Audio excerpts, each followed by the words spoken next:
agradezco muchísimo la invitación, sobre todo porque tiene connotaciones muy especiales en relación a muchos años de mi vida dedicados a esta actividad. Y traigo un saludo desde la Facultad de Ingeniería y Ciencias Cívicas de la Universidad Nacional del Litoral, que es... Ofelia, el micrófono lo tenés ahí porque acá atrás no se escucha. Claro. Les decía que traigo un saludo de la Facultad de Ingeniería y Ciencias Hídricas de la Universidad Nacional del Litoral en Santa Fe de la Veracruz, que es la única facultad en el país de ciencias hídricas. No es de ingeniería civil, no es de ingeniería hidráulica, es de ciencias hídricas. Somos una facultad muy joven, tenemos 40 añitos más o menos, pero con muy lindos resultados. Además, en este momento yo represento la Cátedra UNESCO Agua y Educación para el Desarrollo Sostenible, muy jovencita también, de la Universidad Nacional del Litoral, con sede en la Facultad de Ingeniería. Esta cátedra se gestó en el año 2010, cuando se presentó la iniciativa, y en el año 2011 la cátedra es avalada por la reunión de los comités nacionales del Programa Hidrológico Internacional y sus puntos focales, y luego, obviamente, la Dirección de Cooperación Internacional del Ministerio de Educación de Argentina, el director de la Oficina Regional de UNESCO para América Latina y el Caribe, etc. En 2012, fíjense que llevamos un proceso, el sector de educación superior de la UNESCO comunica que la cátedra ha sido evaluada favorablemente. En febrero de 2013 se firma el acuerdo estable entre la directora general de UNESCO y el rector de la Universidad Nacional del Litoral, y se hace el acto de lanzamiento efectivo de la cátedra en nuestra facultad. ¿Por qué les cuento esto de la cátedra? Porque viene a la reunión en la que estamos hoy, porque es un espacio que su objetivo es promover sinergias que faciliten una colaboración muy, muy activa entre profesionales investigadores, profesores, maestros, estudiantes, todos los grupos, vínculos con otros centros de enseñanza, investigación, organizaciones no gubernamentales y demás, abarcando a todos los actores vinculados al agua, reconociendo el rol que cada uno cumple en la sociedad. Es decir, que acá no es un traje académico con anteojeras, sino es un compromiso desde lo académico con toda la sociedad por igual. Esto a nosotros nos motiva muchísimo. Por supuesto que estamos focalizados en contribuir al desarrollo de capacidades, generación de conocimiento para la gestión del agua y el desarrollo sostenible en Latinoamérica. Bueno, vamos a hablar un poquito de los recursos hídricos de Latinoamérica. Y desde ya les digo que no estoy en desacuerdo con ninguna de las cosas que ha hecho Martín, que todo es maravilloso. Nada que corregir, absolutamente. Para mí ha sido una alegría reencontrarme con Martín, un joven muy trabajador, muy activo, muy inteligente y sobre todo muy sincero. Bueno, sabemos que nuestra América es un gran continente con una gran cantidad de recursos hídricos, ¿sí? Veíamos ese mapa todo azul de los recursos hídricos. Claro, la mayoría de ellos compartidos por varios países. Aquí hay un tema, no es tan simple. Pero históricamente los mayores esfuerzos se han dedicado al estudio de la compresión de las aguas superficiales. ¿Por qué? Porque se ven, porque están a nuestro alcance. Entonces, eso de el recurso invisible, el agua en el subsuelo, no sé de qué se trata, y si no sé de qué se trata, no existe. Sí existe, es muy importante. Pero, vamos a ver el abordaje. Ya Martín les dijo algo de los acuíferos, pero nosotros enfocamos el tema del estudio de las aguas subterráneas desde el punto de vista de la teoría de sistemas, Nosotros tenemos un sistema con continente, que es la geología, y si es árido, es aburrido, y etcétera, pero no lo podemos evitar. Y el contenido fluido, ¿por qué? Porque el fluido, que es el agua en este caso, está alojado en la geología. Yo no puedo separar la geología del fluido. Es así. Y cuando hablo del fluido no puedo separar cantidad de calidad. Entonces tengo que abocarme a todo eso. Sobre este sistema actúan funciones de entrada. Las tengo que identificar y las tengo que valorar. Les tengo que poner un número. Dentro de este sistema se dan procesos. También los tengo que identificar y los tengo que justificar. ¿Y qué tengo yo? Una función de salida, que puede ser que aflora un manantial, que puede ser que tenga una perforación y le saco un cierto caudal, que eso no es el sistema, es un punto en el sistema. Y en función de todo eso, funciones de entrada, procesos y funciones de salida, yo tengo que hacer un diagnóstico sobre el sistema. Y el sistema a mí se me materializa como un reservorio, por lo tanto la cantidad de agua que el reservorio puede almacenar es finita, no es infinita, en el cual, como no es un río, los flujos son muy lentos, porque el agua se mueve a través de los espacios porosos interconectados de las rocas y sedimentos, o un poquito más rápido a través de las fracturas de las rocas, o ya con otro esquema en el manejo de la hidráulica de los acuíferos en los sistemas tipo kársticos. Entonces, mi visión tiene que ser sumamente cuidadosa. Bueno, trabajando desde hace muchos años en acuíferos transfronterizos, yo les traigo aquí lo que fue, lo que es y para mí sigue siendo la definición sencillísima y básica de acuíferos transfronterizos. Tengo yo una porción de territorio sobre la cual tengo un límite internacional. De un lado está el país A, del otro lado está el país B. Pero claro, todos nosotros, los del país A y los del país B, estamos acá arriba. No tenemos la más pálida idea de lo que pasa acá abajo. Porque los sistemas subterráneos son invisibles para nosotros hasta que, por construcción a través del conocimiento, surge la conceptualización del sistema. Y yo miro algunas cosas, como la recarga del acuífero, la recarga que está ahí en uno de los países, y flujos profundos que pasan el límite con esta dirección, pero flujos que vuelven y que no son tan profundos. El del país acomete alguna acción que afecta los flujos en este acuífero en cantidad o en calidad, en algún momento yo, si estoy en el país B, me voy a ver afectado. Y lo inverso también puede suceder. Yo puedo actuar y dar vuelta las direcciones de la línea de flujo. Por lo tanto, la situación del acuífero transfronterizo es en sí sutil.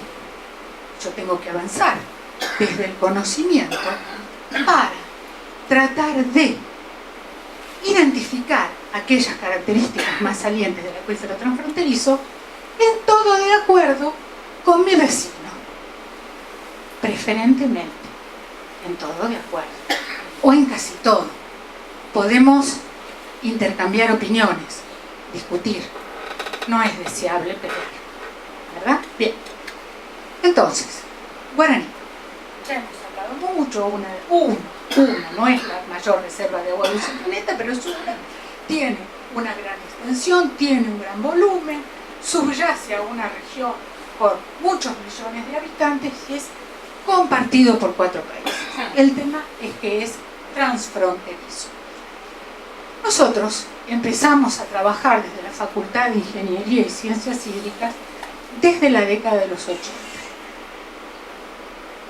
Desde el punto de vista totalmente académico, geológico e hidrogeológico, ¿verdad?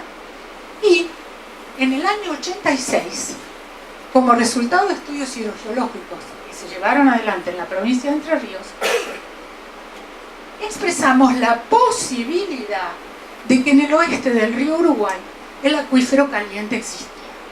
¿Por qué eso está entre comillas? Porque no era guaraní todavía, era el acuífero caliente. ¿Y por qué existía al oeste del río Uruguay?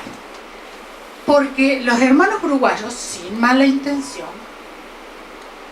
nos contaban que la falla por la que discurre el río Uruguay, normalmente las fallas son líneas estructurales que el agua es gustosa de armar sus redes de drenaje en relación a estas líneas estructurales. Era un tipo de falla que suprimía los sedimentos que corresponden al Guaraní al oeste del río Uruguay. Como nosotros teníamos idea de que quizás sí, quizás no, hicimos un estudio de correlación geológica e hidrogeológica y dijimos, el acuífero debería existir al oeste del río Uruguay, conjuntamente con mi colega Marifrili, y debería estar a una profundidad determinada y tener una determinada temperatura. Y usted me dice que son magos o inventan novelas. No, la correlación estratigráfica, es decir, la relación entre las distintas formaciones geológicas, nos indicaba que no había discontinuidad de un lado al otro del río Uruguay. ¿Y por qué pudimos determinar eso? Porque trabajamos en un todo de acuerdo con nuestros vecinos, porque intercambiamos información, porque no tuvimos miedo de poner sobre una mesa la información nuestra, ellos la información de ellos, y con unos ricos matecitos ver que realmente había continuidad. Bueno, sí, hay continuidad, perfecto, pero eso es una hipótesis. Cuando fuimos a la revista de la Asociación Geológica Argentina para querer publicar ese trabajo, nos dijeron primero, no, escúchenme, van a tener unos repiques horrorosos, nos hacemos cargo. No, no tuvimos repiques, era cierto, pero había que comprobarlo. Había que comprobarlo. ¿Cómo es la comprobación? Cuando vamos al médico, nos hacen un estudio en directo y el médico dice, ah, no, pero yo tengo que intervenir. Bueno, la única es perforar, es ver lo que hay en el subsuelo, y ahí surge nuestra primera perforación caliente, que es Federación. Con Federación nosotros corroboramos un modelo conceptual totalmente generado desde la academia. No gastamos 5 centavos. No le costó plata a nadie, ni a la Universidad del Litoral, ni a la Universidad de Buenos Aires, que también participó, ni a la Universidad de la República. Entonces, así como estábamos, nos pusimos a ver qué pasa en Brasil y qué pasa en Paraguay. Entonces, entre amigos, nos escribimos mensajes, comparamos perfiles de perforaciones y pudimos ver que lo que para Brasil era Botucatu, para Uruguay Tacuarembó Rivera, el nombre de las formaciones, para nosotros Formación Misiones, correspondían a un mismo suceso geológico. Es decir, un episodio acaecido en épocas geológicas pasadas, que implicó tiempo, energía y materiales. Bueno, entonces llegamos a la conclusión que ellos tenían su acuífero, nosotros teníamos el nuestro, pero que era una misma unidad. ¿Homogénea? No. ¿Isótropa? No. ¿Totalmente continua? No. Pero regionalmente era una misma unidad. Nos convoca en el año 1996 la Universidad de la República con el apoyo del Centro de Investigaciones para el Desarrollo de Canadá. Y aquí es donde nosotros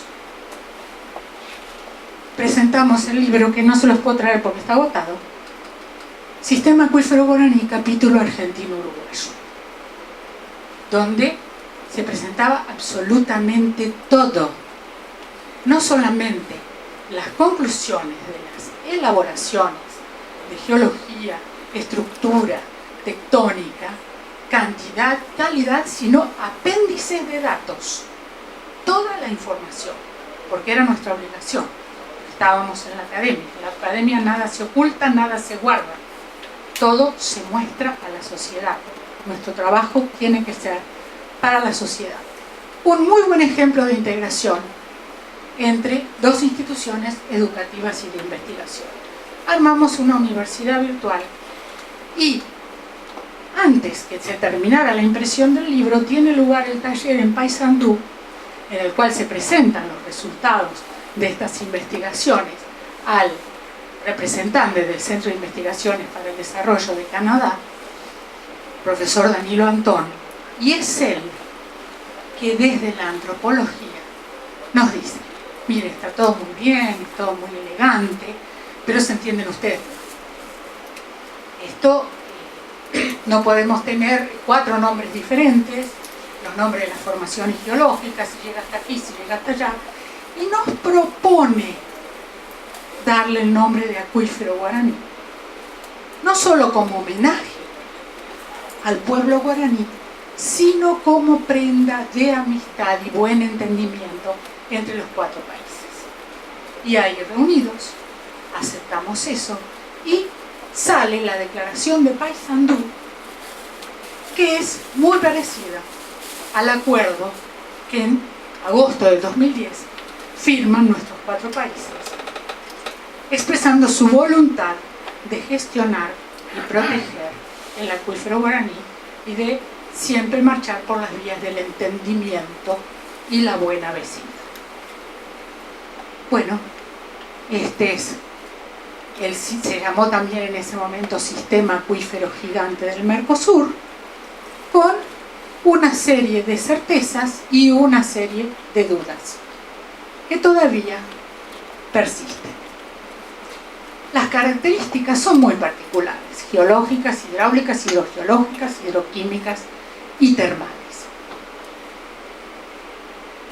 Pero esto es geología. Ustedes ven 2 manchas, una mancha anaranjada rojiza y una mancha violeta. La mancha anaranjada rojiza representa un paleodesierto de la época del Jurásico, hace muchos millones de años, que es donde está alojada el agua del acuífero guaraní. La mancha violeta está arriba, pero abajo está lo rojizo, ¿no? Lo rojizo está todo abajo y fue cubierto luego por una gran efusión basáltica, que son los basaltos Serra Geral Arapey. Ese es el contexto geológico y corresponden a la cuenca geológica, no hidrológica, geológica, de Paraná y Chaco paranense. La cuenca del Paraná en esta época del río Paraná no existía. Es decir que estos son los sedimentos que alojan el guaraní y estos son los que están arriba y lo confinan con diversos grados de confinamiento.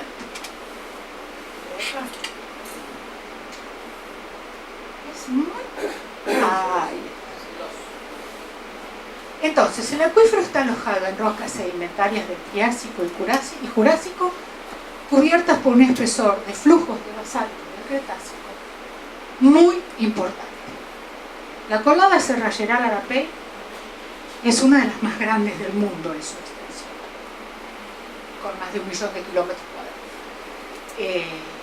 No es un solo episodio de coladas, sino son varios episodios de coladas que se dieron intermitentemente en la medida que la cámara magmática, ubicada en un depocentro en el centro de Brasil, se iba vaciando.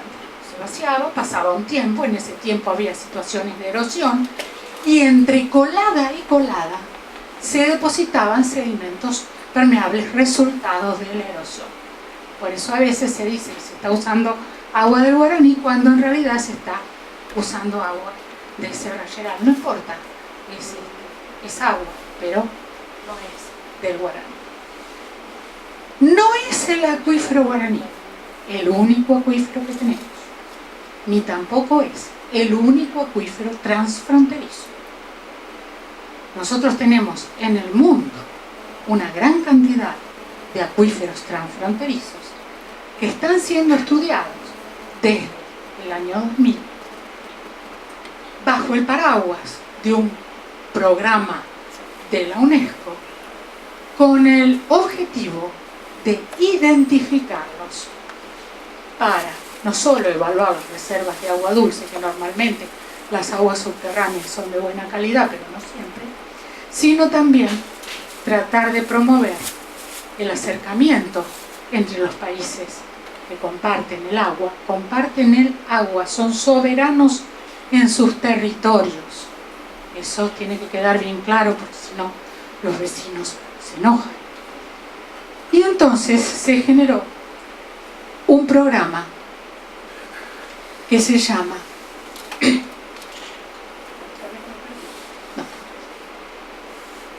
Acuíferos Transfronterizos de las Américas. En Argentina, yo tengo un colega que trabaja muy bien en mapas y le pido disculpas por los míos, estos son muy domésticos. Nosotros tenemos 2 acuíferos transfronterizos que ya fueron identificados por nosotros desde la academia antes del programa ISARMA Américas, que son el guaraní, lo vimos recién, y este amarillito, que es el Yerendá Toba Tarjeño, que tiene su historia. Tiene su historia. ¿Por qué se llama Yerendá Toba Tarjeño? Algún paraguayo me puede pronunciar bien, porque no es Yerendá, es Irendá, pero la he dicho de un modo... claro, yo no lo sé decir, por lo tanto vuelvo a pedir disculpas. ¿Por qué se llama así? Porque es compartido entre Argentina, Paraguay y Bolivia. Y luego de todo un trabajo de armar el rompecabezas con los vecinos, igual que lo hicimos con el guaraní, cuando nos reunimos finalmente y le dimos carácter de transfronterizo, uno quería que se llame Toba, como en Argentina, otro que quería que se llame Irendá, y otro quería que se llame Tarijeño por el Chaco Tarijeño. Entonces dijimos, por la paz de los pueblos y nuestra buena vecindad, el acuífero tiene 3 nombres. Y le dimos a Paraguay la prelación respecto de que figurara primero el nombre propuesto por ustedes. Así que, Lugar del agua. Lugar del agua. Sí, lugar del agua. Entonces, el guaraní y el Yerendá Toba Tarjeño fueron identificados por nosotros antes de este programa ISARMA Américas de la UNESCO. Los demás corresponden a la identificación del programa ISARMA Américas, acá, en el eje del río Uruguay, litoral Cretácico. Seguimos muy rápidamente. Y tenemos acá nuestros otros acuíferos transfronterizos, que son que lo amo, que es el Puneños, el que está más al norte. Bolivia y Argentina, por ahora. Tenemos algunos elementos de juicio que nos indican que Chile también. Pero Chile dice que no tiene elementos de juicio para avalar lo que Bolivia y Argentina dicen. Entonces, por la paz de los pueblos, presentan el acuífero y es aceptado como transfronterizo por Argentina y por Bolivia. Tenemos el más austral del mundo, el Cóndor Cañadón del Cóndor, el único acuífero reconocido por nuestros hermanos chilenos. Nosotros sabemos que hay otros acuíferos transfronterizos, sobre todo en la parte sur de la cordillera, cuando la cordillera baja. Y tenemos hasta cursos superficiales de vertiente pacífica, como el Manso. Pero los hermanos chilenos dicen que no tienen elementos de juicio para apoyar nuestras opiniones. No importa. El tiempo pasará y en algún momento, sí, la realidad es la realidad, por más que yo la quiera ignorar, existe independientemente de mí. Por lo tanto, en algún momento eso saldrá a la luz. Tenemos entonces el Salto Chico, también en el eje del río Uruguay, y el Serralleral, que cubre el área de la gran efusión de Serralleral en territorio argentino, con los acuíferos ubicados en fisuras o en las intercalaciones permeables entre colada y colada. Bueno, nosotros podemos decir con mucho orgullo que en nuestro programa ISARM Américas nosotros participamos representando a nuestros países. Si los puntos focales de los países son designados por los países, acuerdos entre las secretarías o ministerios de recursos hídricos y la Cancillería del país. Es decir, que cuando nosotros salimos como punto focal, yo soy punto focal de Argentina para ISARM, yo llevo la representación del país. Menuda responsabilidad. No solo no me puedo equivocar, sino que mucho menos pelearme con nadie.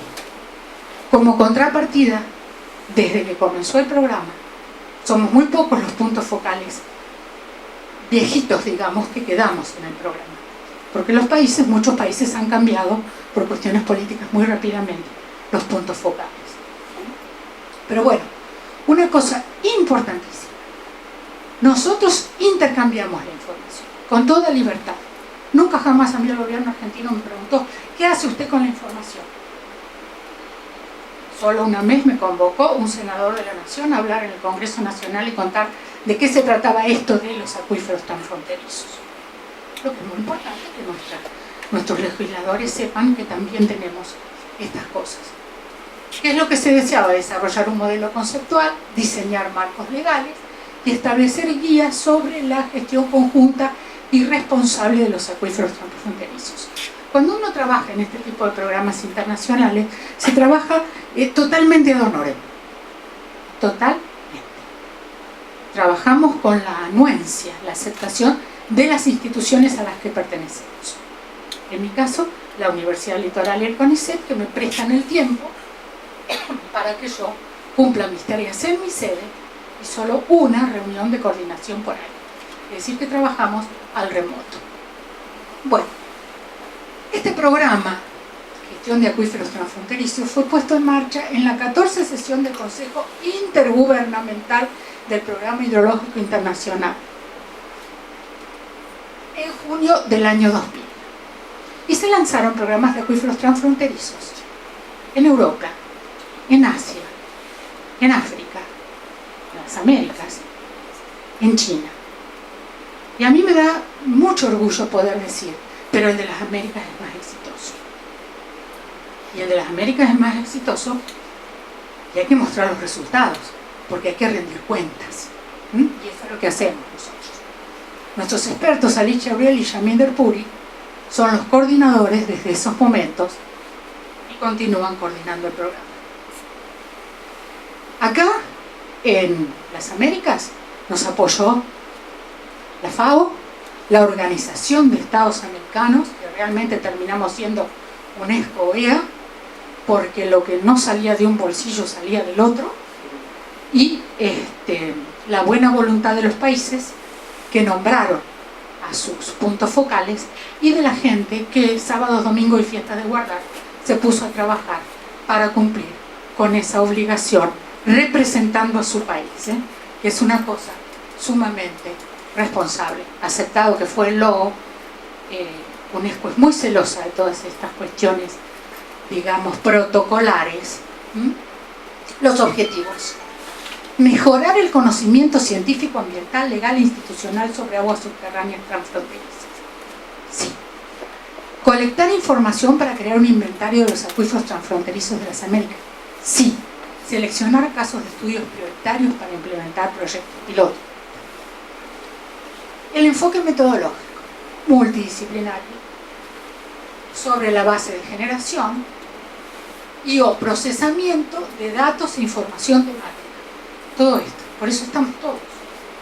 Yo les muestro esto porque estamos todos. Sí, geología, estratigrafía, geología, hidroquímica, hidrodinámica, información, biodiversidad, aspectos legales y socioeconómicos a nivel regional. Es decir que estamos todos.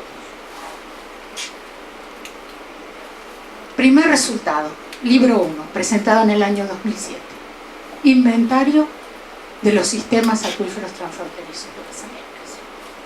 Es decir que en este año lo que nosotros pudimos mostrar fue una cantidad de acuíferos transfronterizos que están en este mapa chiquito, pero que después lo van a ver más grande, como puntitos en los límites entre los países. Entonces tuvimos unas Américas llenas de puntitos rojos y muchas situaciones que luego fueron cambiando con el tiempo. Esta fue nuestra rendición de cuentas número 1, de acuerdo al cronograma. Marco legal e institucional en la gestión de los sistemas acuíferos transfronterizos en las Américas. Todos a buscar aquellas cuestiones legales e institucionales que hablaban de las aguas subterráneas y de las aguas subterráneas transfronterizas en nuestra legislación. Para esto tengo que presentar mi máximo reconocimiento a la Cancillería Argentina. Tengo que agradecer a la señora embajadora Lilian del Castillo, que nos acompañó permanentemente, a todo el equipo de ISARM Américas, y a un distinguido diplomático argentino y muy joven, Ariel González, que hace 2 años perdió la vida en un desafortunado accidente, pero que se compenetró profundamente con el tema de los acuíferos transfronterizos y acompañó también, junto con Lilian, a todo el grupo buscando en la legislación de los países aquellos aspectos referidos a aguas subterráneas, intra o transfronterizas. Es decir, ¿qué tenemos acá? ¿Para qué? Y para ver lo que nos falta. Pero es un diagnóstico totalmente avalado y charlado, no solamente por los técnicos. En este caso yo la parte legal la miro con mucho respeto, porque no es mi especialidad, pero me apoyo en los especialistas que me traen el resultado de su sapiencia, y en este caso, en el caso de Argentina, 2 expertos de la Cancillería Argentina, es decir, que siempre acompañados por las autoridades del país. Bueno, todos los años nosotros realizamos una reunión de coordinación. Esa reunión de coordinación se realiza en distintos países. Normalmente los puntos focales ofrecen con 2 o 3 años de antelación su país, con un previo acuerdo con sus autoridades y demás, para hospedar la reunión de coordinación, que tiene que también, aparte del trabajo de gabinete, tiene que tener un trabajo de campo en relación a los acuíferos transfronterizos en el lugar en el cual nos encontremos. Bueno, nosotros desde la Universidad del Litoral en Santa Fe, obviamente, que dijimos, los queremos a todos acá, y en el año 2010 se realizó la reunión de coordinación de ISARM Américas en la Universidad del Litoral en Santa Fe, y acá presentamos nuestra rendición de cuentas número 3. Yo les muestro las tapitas de los libros. Ustedes pueden entrar en internet, saben que todo lo que hace UNESCO es totalmente público. Aspectos socioeconómicos, ambientales y climáticos de los sistemas acuíferos transfronterizos de las Américas. Es decir, fuimos cumpliendo los cronogramas, fuimos aprendiendo muchísimo los unos de los otros y de los expertos convocados para colaborar en los distintos temas. Y todos los expertos convocados se entusiasmaban, no sabemos por qué. Será por el halo mágico de esto transfronterizo, que normalmente no nos cobraban honorarios, con que les pagáramos los gastos, que obviamente entre UNESCO y OEA juntaban las moneditas. Siempre surgía algún benefactor en algún lado, normalmente eran los gobiernos locales, provinciales, nacionales, que se ocupaban de hacer más grata la estadía de los expertos que nosotros convocábamos para que nos ayuden en estos temas. Pero ahí no terminaba nuestra responsabilidad. Nuestra responsabilidad terminaba, si recuerdan lo que les mostré hace un ratito, en ver, bueno, ¿y ahora cómo vamos a gestionar estos acuíferos transfronterizos? Nosotros, como un grupo armado y trabajador desde hace unos ciertos años, ¿tenemos algo para decir respecto de la gestión? Sí. Y entonces nos dedicamos a preparar unas notas sobre estrategia regional para la evaluación y gestión de los sistemas acuíferos transfronterizos en las Américas. Yo tengo una gran satisfacción de darles a ustedes esta novedad. Esta es una tapa del libro que todavía no se presentó. Es decir, el libro tiene fecha 2015, está en prensa, Vamos a tener próximamente una reunión de coordinación para hacer el último control de pruebas, y será presentado con motivo del 40 aniversario del Programa Hidrológico Internacional. Es decir, Acuíferos Transfronterizos de las Américas ha cumplido con un trabajo sumamente laborioso a un costo tremendamente bajo, y utilizando las mejores o casi las mejores capacidades y habilidades en casi todas las temáticas, falta mucho por supuesto, de todos los países del mundo. ¿Qué generó eso? Y eso generó una red de amistad, una red de confianza entre los representantes de los países. Tanto es así que si yo tengo algún problema sobre gestión, y admiro mucho el trabajo de gestión que hace un colega mexicano, pues le pido ayuda. Y él me contesta por internet, obviamente que no me cobra nada. Y me manda un paper que yo puedo pasarle a mis alumnos también. Así vamos trabajando.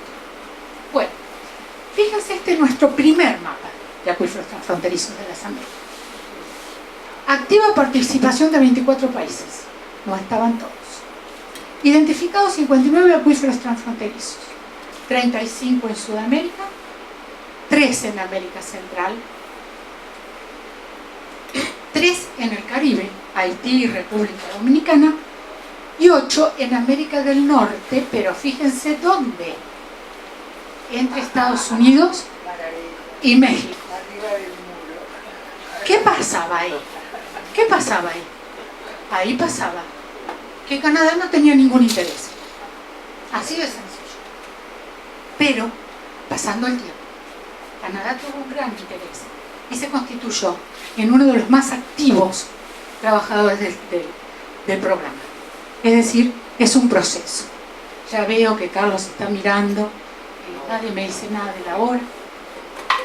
Bueno, fuimos progresando, diciembre de 2012, 73 acuíferos transfronterizos. Yo les muestro los de América del Sur para ir más rápido. Tenemos 21 América del Norte, Central y Caribe 22, América del Sur 30. Ya la representación es un poquito más elegante.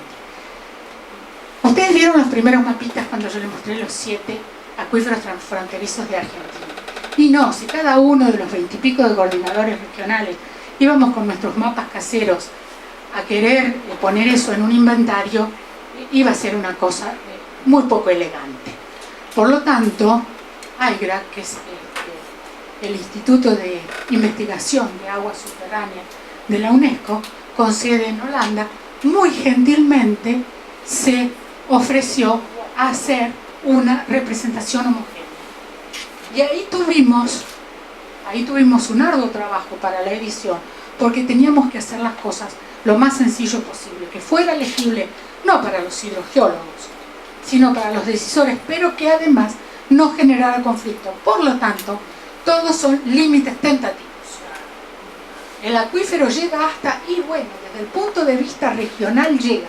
Entonces yo les muestro, por ejemplo, esto del Guaraní, donde, bueno, quizás no estemos todos de acuerdo en el límite oeste, no importa. En el futuro se va a solucionar, pero está con línea de puntos y no pasa nada. Y un corte transversal. Y así les muestro el resto de nuestros acuíferos transfronterizos ya homogéneos, ya como está en el inventario, con una ficha sencillísima para indicar que aparte de dónde está, qué importancia tiene y para qué se usa. Y algunos parámetros hidráulicos formacionales donde los había. El Serra Geral con su diseño tan típico de ser el resultado de una cadena basáltico, de una colada basáltica, y mis preferidos, que es el Puneños, está allá en una de las regiones más áridas del mundo, y que, qué cosa, es el alimento de la Laguna de los Pozuelos. Laguna de los Pozuelos, patrimonio de la humanidad, con un ecosistema impresionante. Si yo trato mal a este acuífero, destruyo el ecosistema. Pues yo no sé que el acuífero existe y que el acuífero es el que le sirve de alimento a la Laguna de Pozuelos. mi vida se complica. Bueno, esperamos prontamente sumar a Chile. Yo no dudo que Chile se va a sumar. Y tenemos el último también, el cóndor, Cañadón del Cóndor, que es muy importante, primero porque tiene una relación de interfase agua dulce, agua salada, como no podía ser menos, por su ubicación, después por el tipo de sedimentos y después por la gran actividad petrolera extractiva en el área que no controla nadie. No controla Argentina, no controla Chile, no, nada. También por la buena vecindad nosotros le pusimos cóndor, Chile dijo Cañadón del Cóndor, vayan los dos nombres, y queda de lo más bonito. Bueno, el último tema sobre el que vamos a hablar es del programa que acaba de terminar, Gobernanza de Aguas Subterráneas, el desafío para el futuro. Después de mucha discusión, se han puesto de acuerdo los expertos, que fíjense que tenemos toda una serie de organismos que están auspiciando nos falta conocimiento, datos e información. Es decir, falta todavía inversión en el conocimiento de las aguas subterráneas en general, transfronterizas en particular, en América Latina y el Caribe, sí. No tenemos herramientas legales adecuadas. Necesitamos adecuar nuestra legislación. Quizá en algunos países, entre distintos estados o distintas provincias que comparten aguas subterráneas, o que uno tiene agua subterránea y el otro del otro lado del límite le saca el agua por un esquema de bombeo así un poco atrevido, haya algunos acuerdos regionales o locales, pero normalmente muy poca información respecto de las herramientas legales adecuadas. Los acuerdos institucionales para la administración, por favor, basta de superposición de poderes. Si cuando todo viene fantástico y no hay ningún problema, todos los organismos tienen algo que ver con el acuífero en cuestión. Cuando hay algún problema, a ningún organismo le corresponde buscar la solución. Yo voy y digo, hay un problema de contaminación. Ah, no, eso es eso es del municipio, no, eso es... Bueno, por favor, necesitamos acuerdos institucionales para la administración. No está acá, pero necesitamos recursos humanos muy capacitados que aprendan a trabajar junto a gente de distintas disciplinas sin cambiar de hábitos, simplemente escuchándose y acompañándose, y mucho respeto por el trabajo del otro. Y si no lo entiendo porque no sé, pregunto.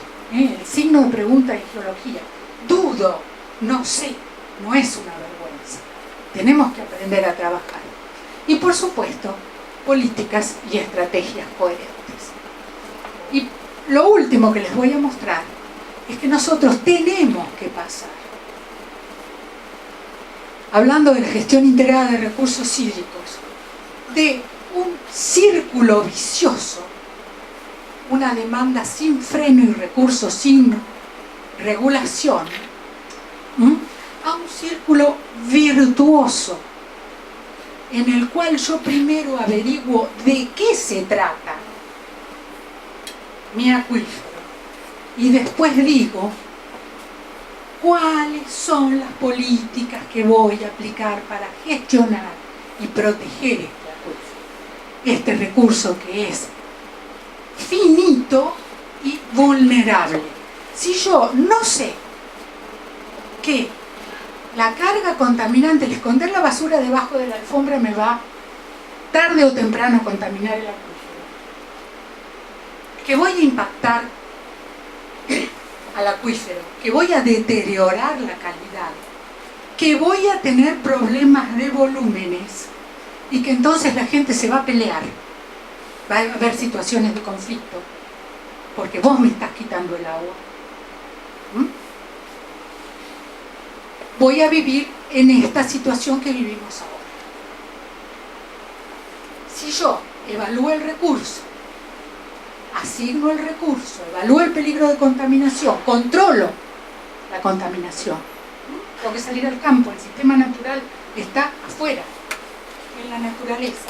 establezco un marco regulador, puedo ver temas de derechos de agua, tengo la participación de los grupos interesados, uso instrumentos de la economía, entonces yo voy a poder tener una demanda y carga contaminante aceptable. Cero es imposible, o vivimos o no usamos los sistemas. El tema es así, tiene que ser aceptable, tiene que haber medidas de gestión y arreglos institucionales. Tenemos que marchar de acá hasta acá, pero esto es un proceso, no es una cosa que se hace en un día. Y estamos lejos. Así como en el diagnóstico sobre gobernanza de América Latina y el Caribe, mi opinión personal y la de los colegas es que esquemas de gobernanza no hemos visto, sí algunos buenos esquemas de gestión localizados, pero no de gobernanza. Somos optimistas porque se ha recorrido un camino muy interesante, un camino muy importante. Y entonces otros continuarán con este camino. Bueno, el tema de la sustentabilidad del ecosistema, del ambiente, todo esto ustedes lo conocen, los instrumentos de gestión, los roles institucionales, políticas, leyes, normas, eficiencia económica, equidad social. Señores, si nuestro trabajo no sirve para mejorar la vida de nuestros semejantes, poco hemos hecho en la vida. Entonces tenemos que dar respuestas muy concretas. Estaba leyendo yo que acá en la ciudad de Posadas inauguraron con mucha alegría una perforación para tener más agua, para que en los veranos no haya falta de agua y demás. Dicen que probablemente el agua sea del Guaraní. Puede ser, puede no ser, hay que ver la profundidad de la perforación, los caudales, la calidad química y demás, no importa. El funcionario tiene que salir a solucionar los problemas de la gente. El próximo verano la gente no tiene que tener problemas, o esos problemas tienen que estar minimizados. Ya termino. Bueno, en Argentina los sistemas transfronterizos adquieren ya una relevancia estratégica. La falta de control en su explotación y el uso de la tierra puede producir su eventual deterioro en calidad y cantidad. Sí, nosotros tenemos un ambicioso programa de agua subterránea en la Subsecretaría de Recursos Hídricos que todavía está implementándose. El principal desafío de todos los países sudamericanos es la selección de modelos de organización institucional apropiados para la gestión y protección de los recursos hídricos transfronterizos en un contexto de acuerdo y cooperación. Esto es así. Les dejo de regalo un lema que llevamos cuando se lanzó la Cátedra UNESCO Cultura de Paz desde la Universidad del Litoral, para que internalicemos el tema que recursos hídricos compartidos deben ser un lazo de unión entre los pueblos. Gracias.